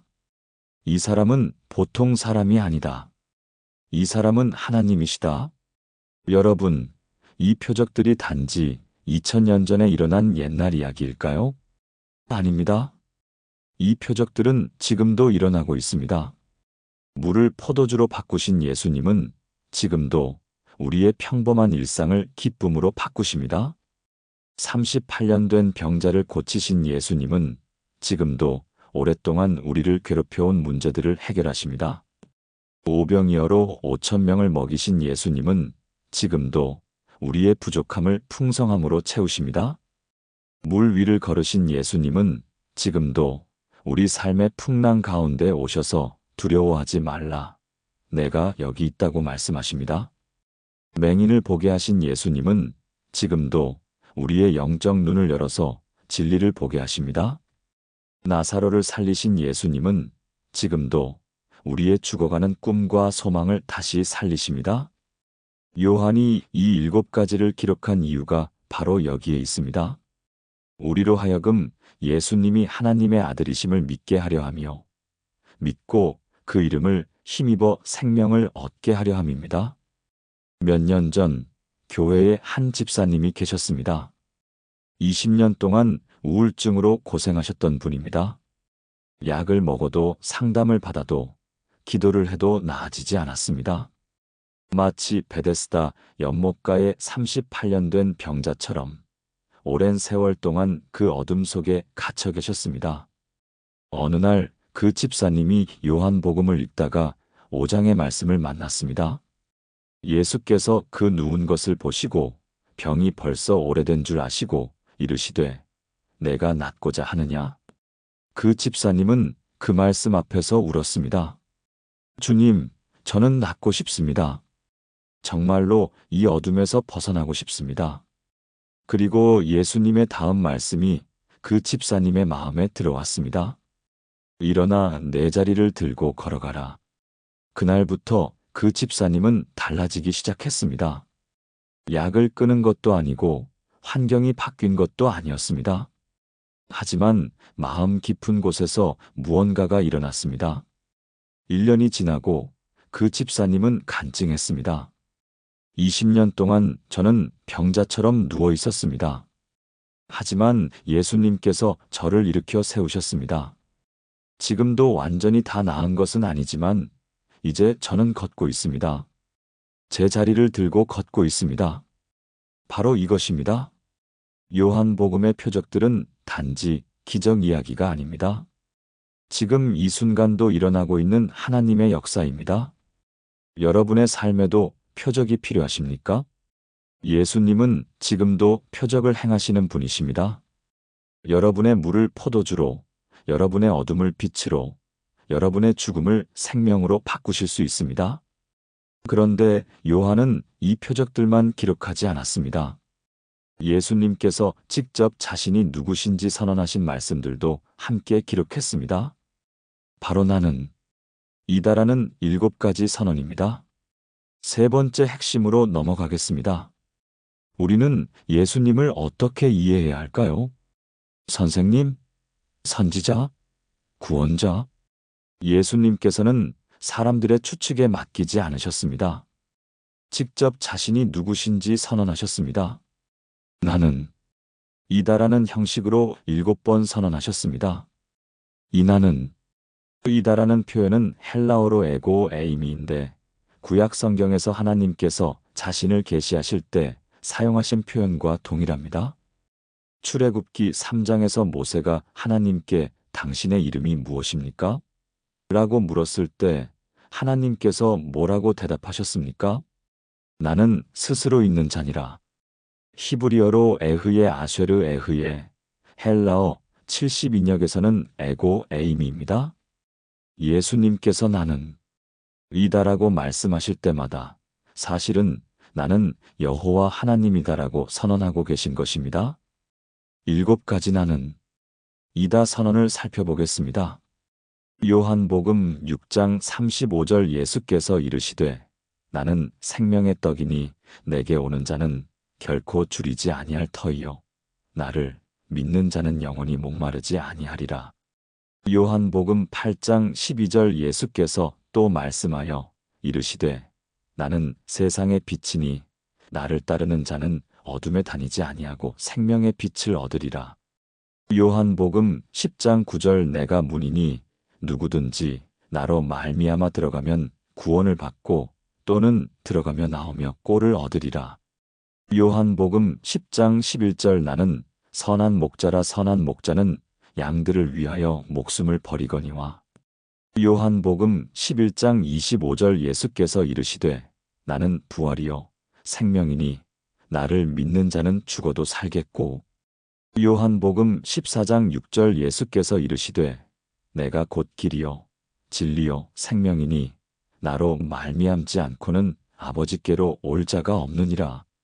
요한복음 15장 5절 나는 포도나무요 너희는 가지라. 그가 내 안에 내가 그 안에 거하면 사람이 열매를 많이 맺나니 나를 떠나서는 너희가 아무것도 할 수 없음이라. 이 7가지 선언을 자세히 살펴보면 놀라운 패턴이 보입니다. 예수님은 우리 삶의 모든 필요를 채우시는 분으로 자신을 계시하고 계십니다. 생명의 떡이라고 하셨습니다. 우리의 영적 배고픔을 채우시는 분입니다. 빵 없이는 육체가 살 수 없듯이 예수님 없이는 영혼이 살 수 없습니다. 세상의 빛이라고 하셨습니다. 우리의 어둠을 밝히시는 분입니다. 길을 잃고 헤매는 우리에게 방향을 제시하시는 분입니다.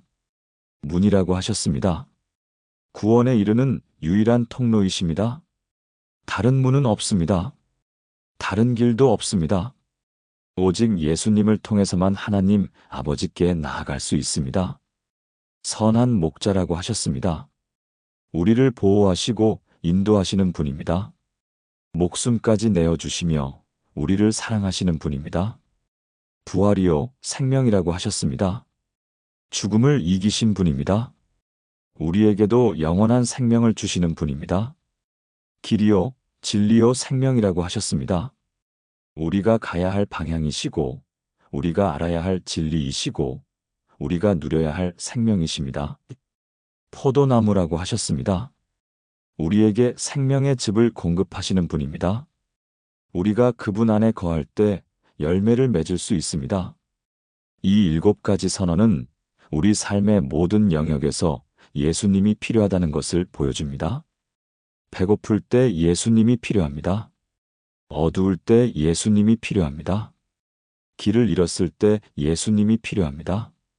보호가 필요할 때 예수님이 필요합니다. 죽음을 두려워할 때 예수님이 필요합니다. 방향을 찾을 때 예수님이 필요합니다. 열매를 맺고 싶을 때 예수님이 필요합니다. 한마디로 우리는 언제나 예수님이 필요합니다. 그리고 예수님은 우리의 모든 필요를 채우시기에 충분하신 분입니다. 지금 여러분은 무엇이 필요하십니까? 영적 배고픔을 느끼십니까? 예수님은 생명의 떡이십니다. 어둠 속에서 길을 찾지 못하고 계십니까? 예수님은 세상의 빛이십니다. 구원의 확신이 없으십니까? 예수님은 구원의 문이십니다. 외롭고 보호받지 못한다고 느끼십니까? 예수님은 선한 목자이십니다. 죽음이 두렵습니까? 예수님은 부활이요 생명이십니다. 어디로 가야 할지 모르겠습니까? 예수님은 길이요 진리요 생명이십니다. 열매 없는 삶이 답답합니까? 예수님은 포도나무이십니다. 2020년 코로나 팬데믹 때의 일입니다. 한 권사님이 전화를 하셨습니다. 목소리에서 두려움이 느껴졌습니다.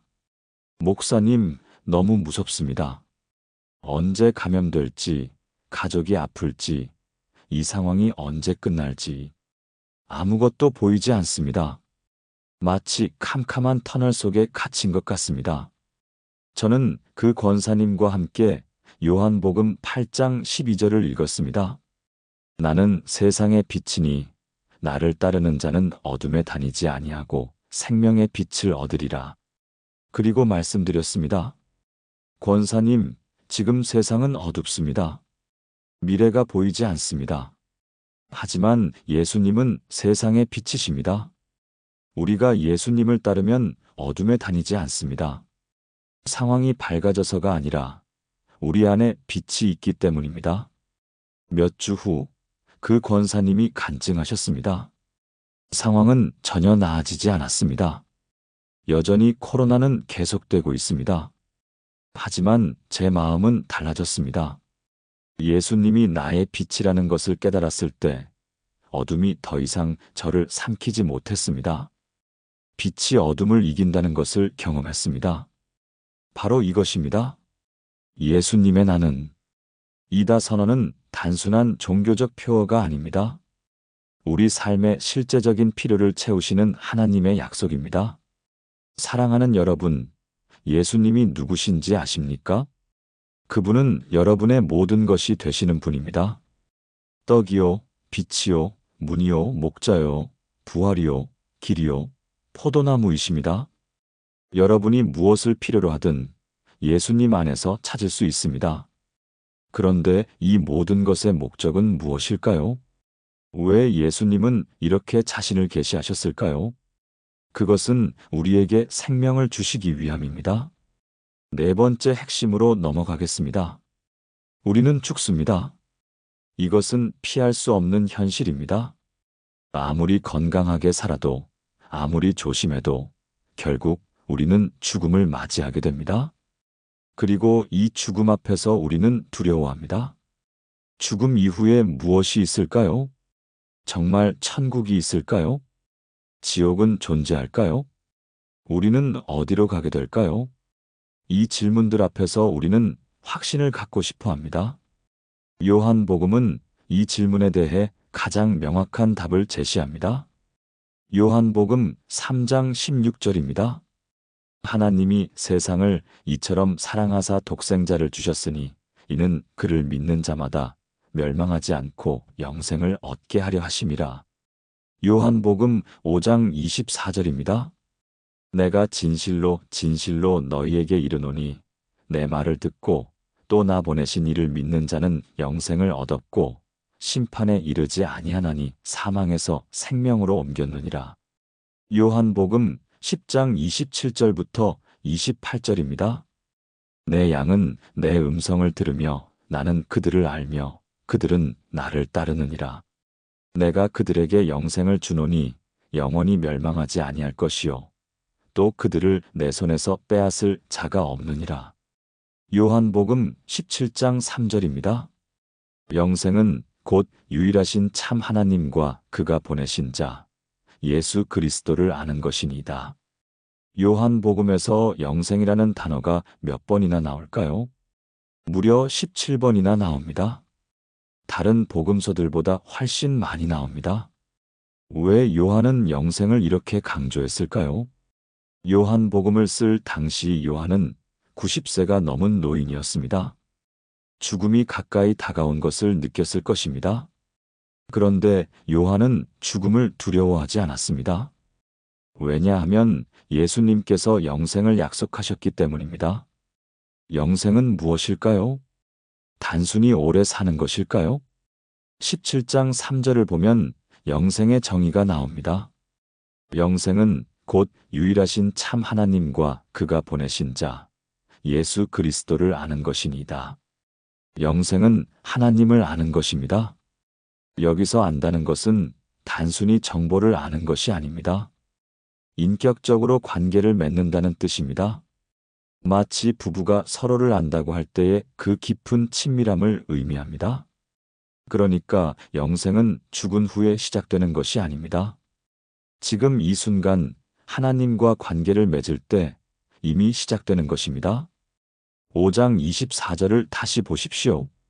내 말을 듣고 또 나 보내신 이를 믿는 자는 영생을 얻었고 얻을 것이다가 아니라 얻었고입니다. 과거형입니다. 이미 얻었습니다. 믿는 순간 영생이 시작됩니다. 그리고 이 영생은 영원히 계속됩니다. 10장 28절을 보십시오.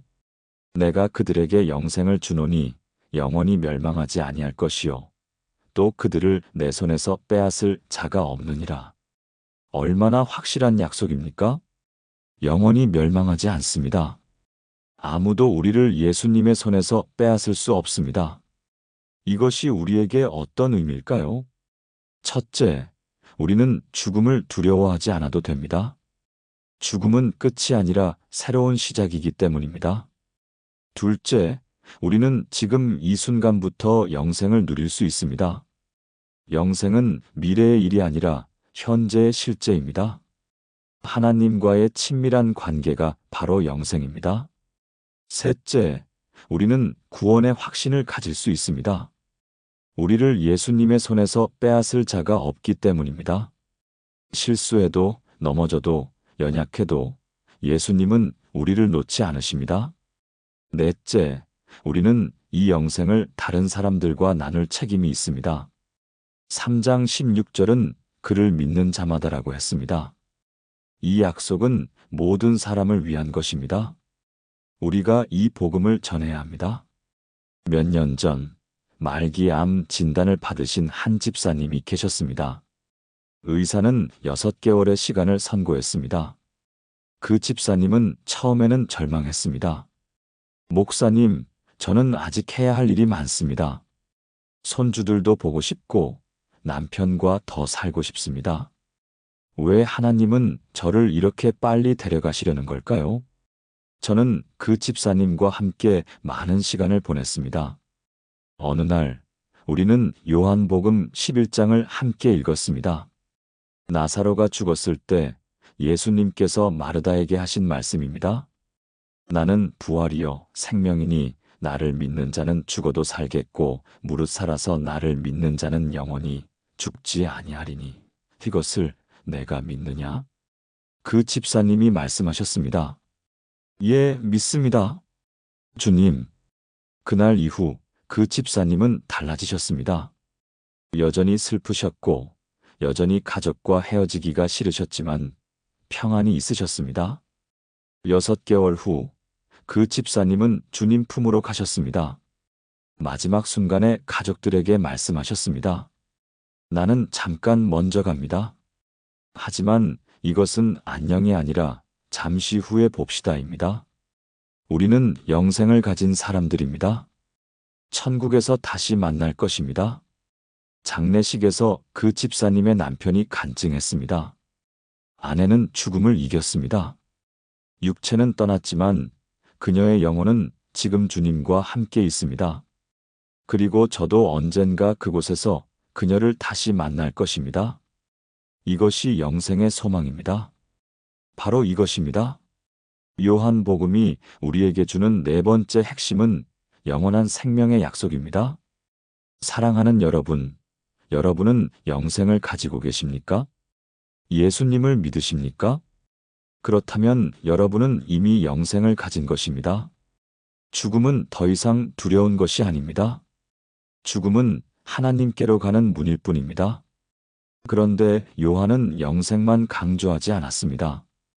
이 영생을 어떻게 살아야 하는지도 가르쳐 주었습니다.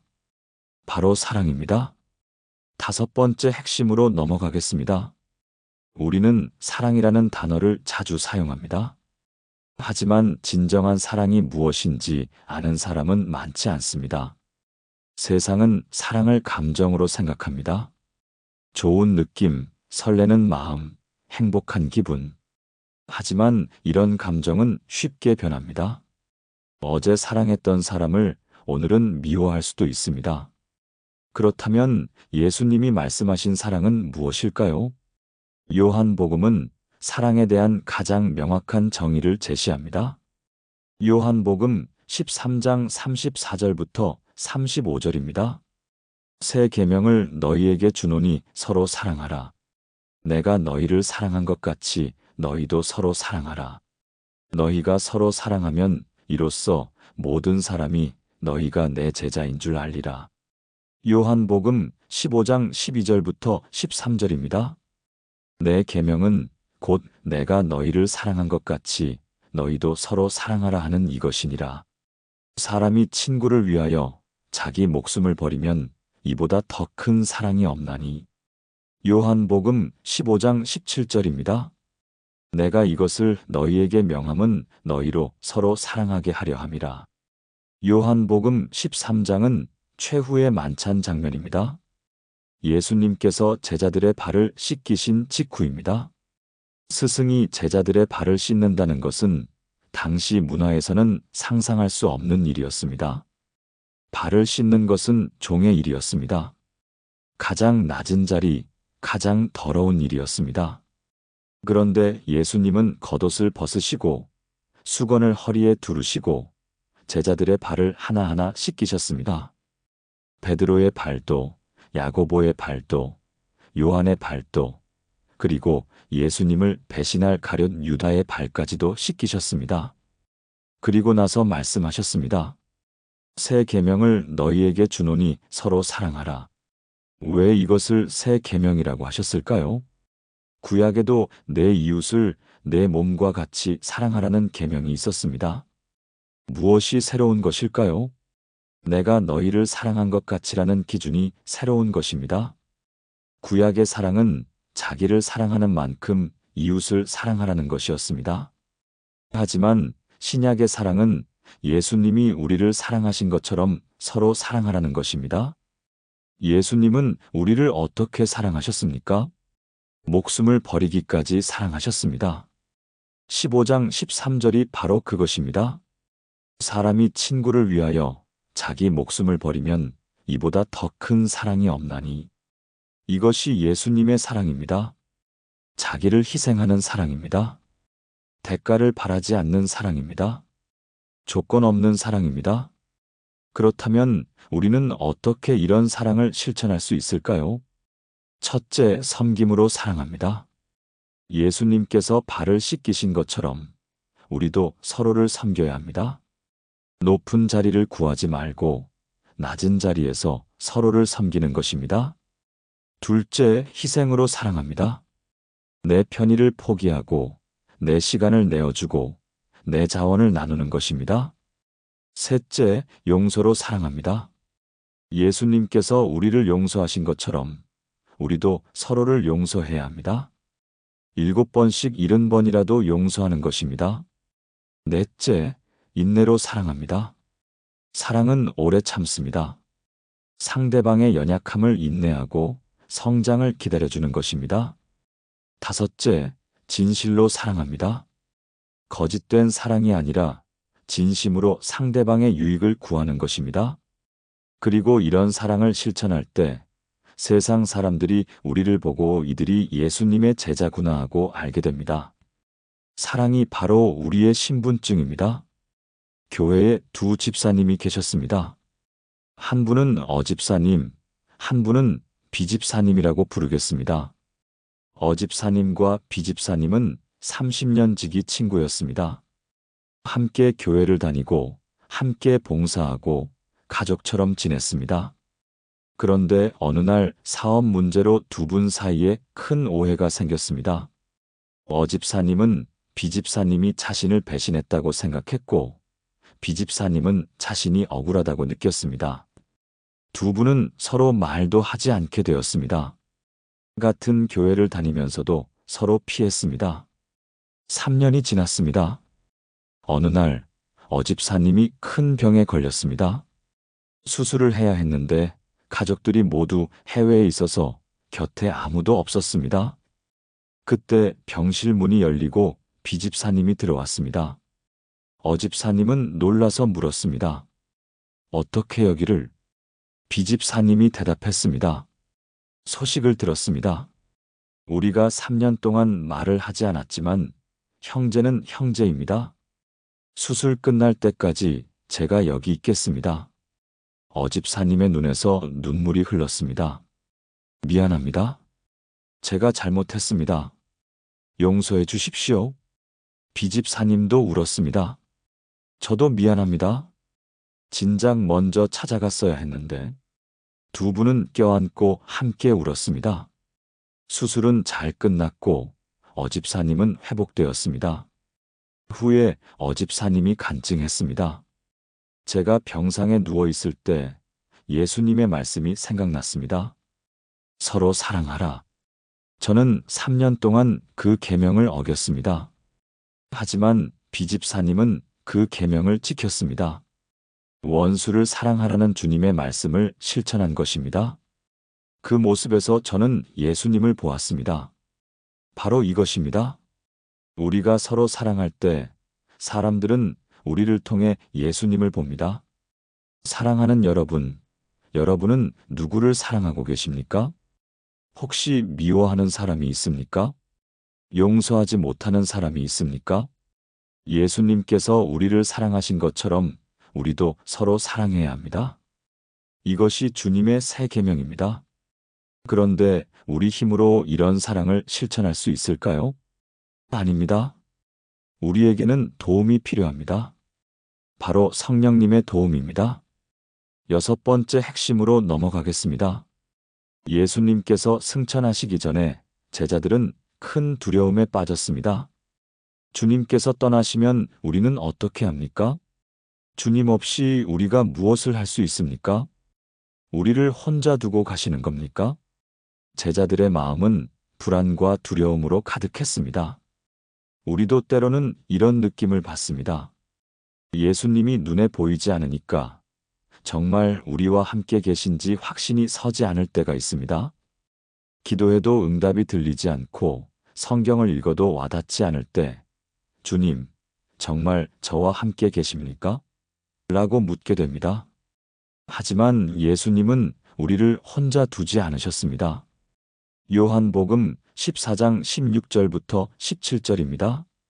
내가 아버지께 구하겠으니 그가 또 다른 보혜사를 너희에게 주사 영원토록 너희와 함께 있게 하리니 그는 진리의 영이라 세상은 능히 그를 받지 못하나니 이는 그를 보지도 못하고 알지도 못함이라. 그러나 너희는 그를 아나니 그는 너희와 함께 거하심이요 또 너희 속에 계시겠음이라.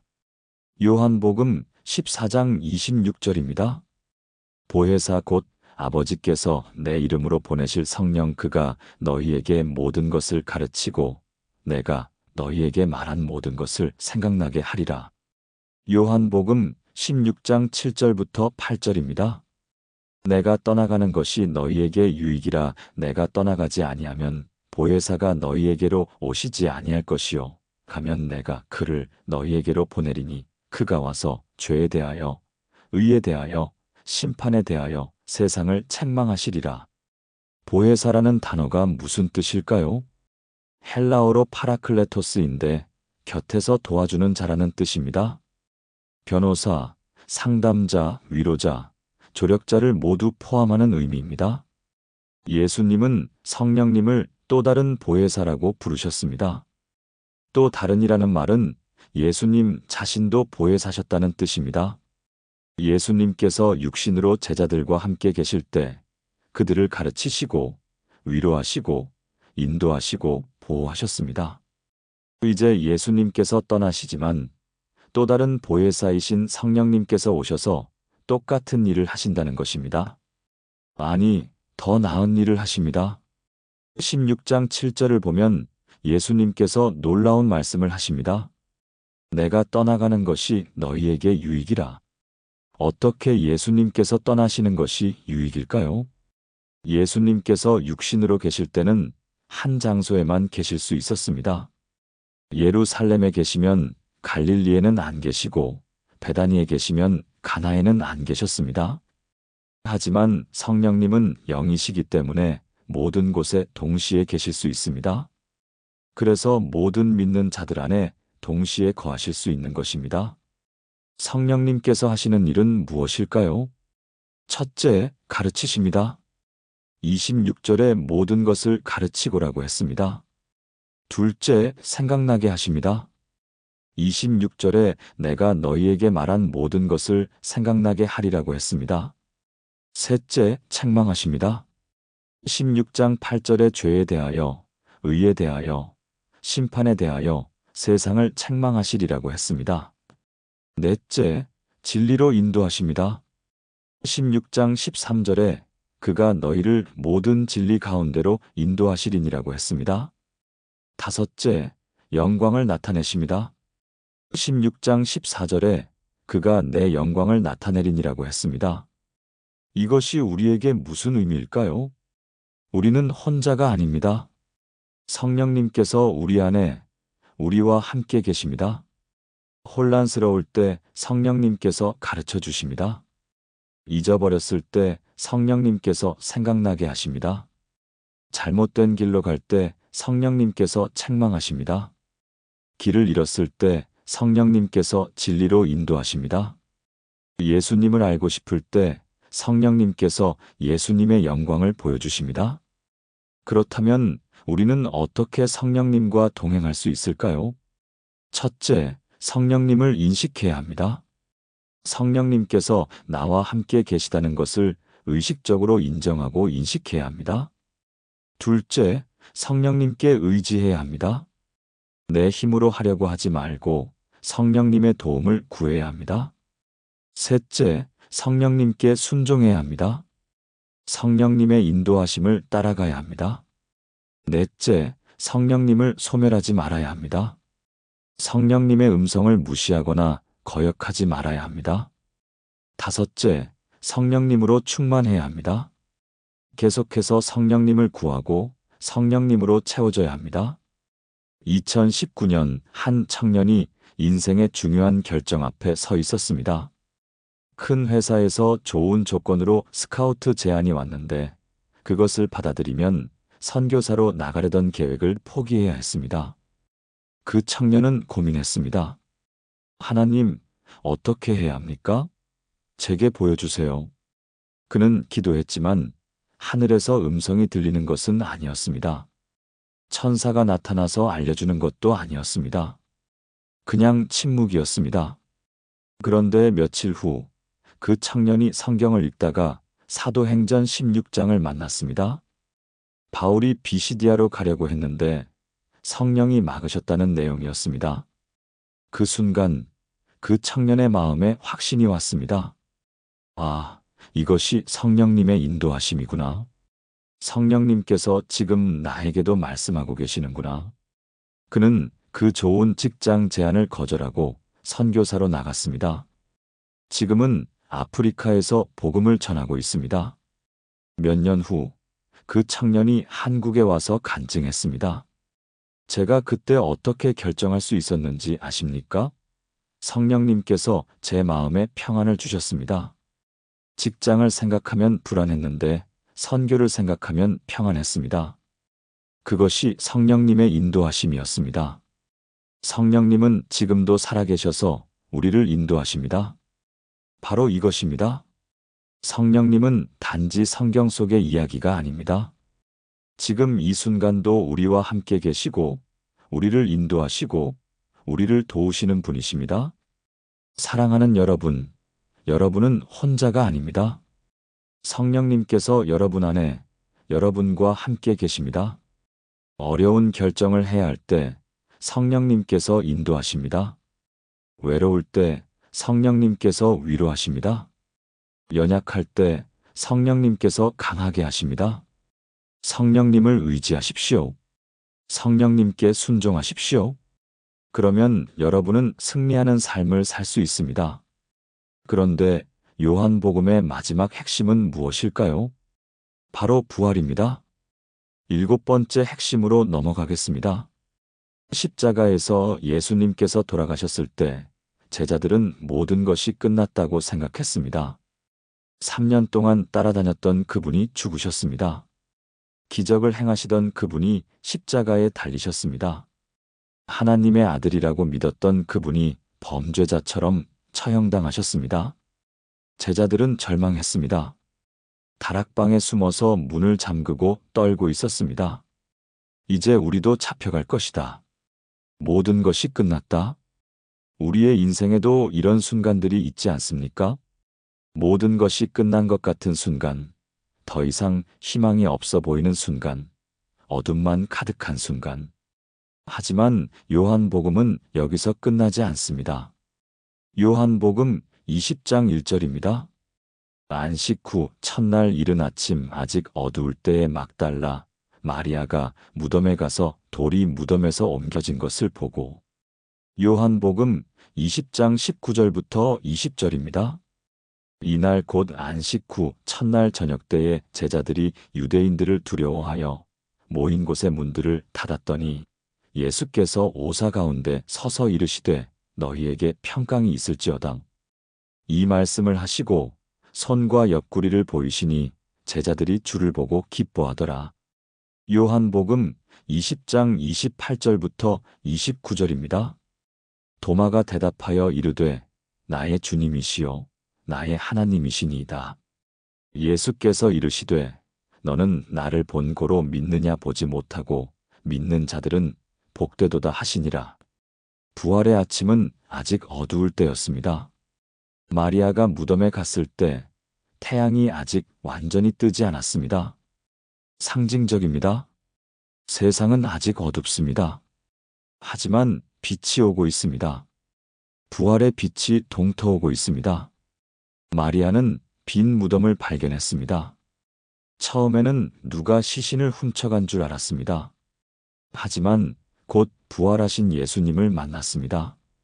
마리아야, 예수님께서 그녀의 이름을 부르셨습니다. 그 음성을 듣는 순간 마리아는 알아보았습니다. 라보니, 선생님. 그날 저녁 예수님께서 다락방에 나타나셨습니다. 문이 잠겨 있었지만 예수님께서 그들 가운데 서 계셨습니다. 너희에게 평강이 있을지어다. 두려워 떨고 있던 제자들에게 평강을 선포하셨습니다. 그리고 손과 옆구리를 보이셨습니다. 십자가의 흔적이었습니다. 그들은 그제야 믿었습니다. 주님께서 정말 살아나셨다. 하지만 도마는 그 자리에 없었습니다. 나중에 다른 제자들이 말했습니다. 우리가 주를 보았노라. 도마가 대답했습니다. 내가 그의 손에 못자국을 보며 내 손가락을 그 못자국에 넣으며 내 손을 그 옆구리에 넣어보지 않고는 믿지 아니하겠노라. 일주일 후 예수님께서 다시 나타나셨습니다. 이번에는 도마가 있었습니다. 예수님께서 도마에게 말씀하셨습니다. 내 손가락을 이리 내밀어 내 손을 보고 내 손을 내밀어 내 옆구리에 넣어보라. 그리하여 믿음 없는 자가 되지 말고 믿는 자가 되라. 도마는 무릎을 꿇었습니다. 나의 주님이시요 나의 하나님이시니이다. 이것은 요한복음 전체의 클라이맥스입니다. 요한복음 1장 1절에서 이 말씀은 곧 하나님이시니라고 선언했던 것이 20장 28절에서 도마의 고백으로 완성됩니다. 나의 하나님이시니이다. 예수님은 하나님이십니다. 그리고 그분은 죽음에서 부활하셨습니다. 부활이 우리에게 무슨 의미일까요? 첫째, 예수님의 모든 말씀이 진리라는 증거입니다. 예수님께서 내가 사흘 만에 다시 살아날 것이다라고 하셨는데 정말로 부활하셨습니다. 그렇다면 예수님의 다른 모든 약속도 진리입니다. 둘째, 죽음이 끝이 아니라는 증거입니다. 예수님께서 죽음을 이기셨습니다. 그렇다면 우리도 죽음을 이길 수 있습니다. 부활의 소망이 있습니다.